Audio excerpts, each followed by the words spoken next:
Before you pray, you have to make sure you take care of certain things. These are what is called prerequisites for the prayer. Any one of these that is not in place, then the salah is not going to be valid. You don't even begin to pray. You have to pray the salah in its correct time. You can't pray Fajr and Zuhr time. It's not going to work. You have to have the intention, and we mentioned intention in the heart of the salah you're going to pray. You should put on clean clothes, and now we know what cleanliness, so we know what clean clothes is. We know what clean, your body should be clean. That is, be in a state of wudu or ghusl. You must cover your private parts. From women, it is everything except their face and their hands, and for men, it is from the navel to the knee, and for the salah, at least the right shoulder. You should cover minimum, but you should try to, properly garb yourself nicely, because you're going in front of Allah subhanahu wa ta'ala. And so you want to be able to not just do minimal, you want to be able to have nice clothing that that is clean, and you're going before Allah. You must also pray in a clean place. And we learned some of the places that are not good, so. And then lastly, you have to face the Qibla when we pray.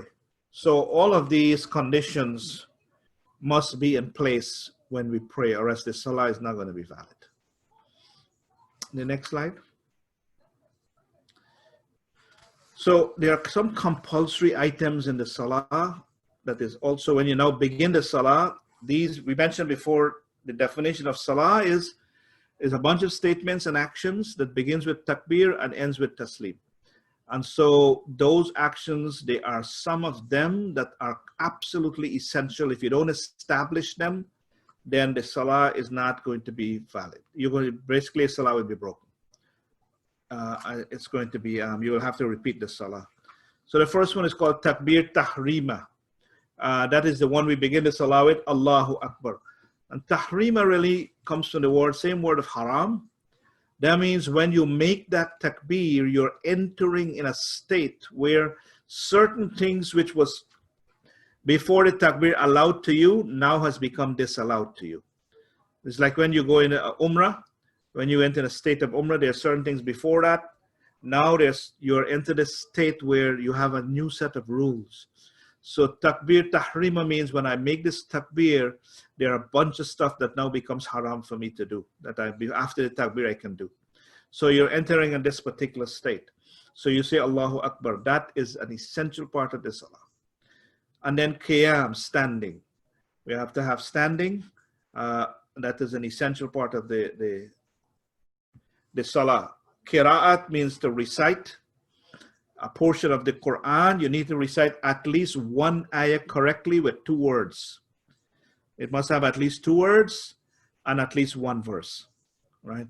So don't go for a verse like Alif Lam Mim, or Yasin. Those are just letters, So you need to have at least 2 words and 1 correct ayah. So once you have 1 correct ayah, then you have established the ruling for qira'ah, recitation of the Quran. And ruku' is that bowing where you touch your knee.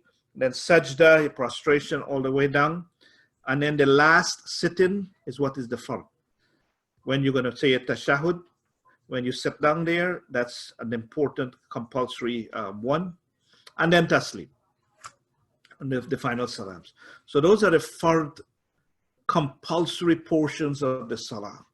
Any one of these is not established, the salah is broken. You got to do back the salah. Next slide. Then you have what's called mandatory items. It's a little long list, but these are the items actually where if you miss them out, if you deliberately omit any of these, then the salah is broken. But if you accidentally omit some of these, then you're going to make sajda sahu to fix it, which we'll come to just now. Right? So the mandatory items, you must at least recite a portion of the Quran in the first 2 rakah. You must recite Surah Fatiha in the first 2 rakah of the fard prayer and all the rakah in the other prayers. You must recite Surah Fatiha aloud for the Fajr, Jumu'ah, Eid, Maghrib, Isha, and Taraweeh. And you must recite Surah Fatiha, the Surah silently for Zuhr and Asr. The sequencing of the recitation and the actions, as we mentioned before, must be in order. If you mix up sequence, then we will have a problem.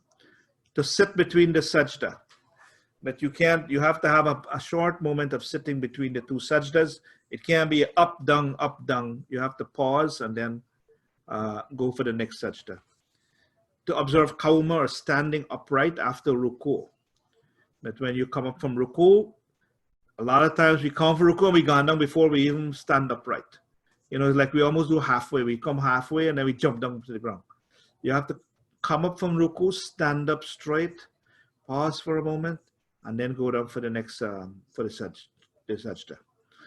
And then to recite tashahud at least once. The first sitting for the tashahud in a 4 rak'ah salah or a 3 rak'ah salah, we normally sit down twice for the tashahud. The first one, the last one is the fard, the first one is the wajib. Those three, right, of those two. And if you may, as I mentioned, if you miss any wajib item here, then you will have to make sajda sahwi. Okay, we go on. These things will also nullify your salah. Foreign speech, if you say anything or words that are outside the wordings of the salah, missing any of the prerequisites, missing any of the fard, to deliberately leave out the wajib, to chew and eat or laugh out loud during the salah, then these things will break your salah. That's why the takbir tahrima was talking about. You have entered into a state where usually these things are perfectly fine, but once you're in that state, you have to observe these particular rules. So in the salah, somebody says, Assalamu alaikum, you just don't also jump and reply in that way. All right.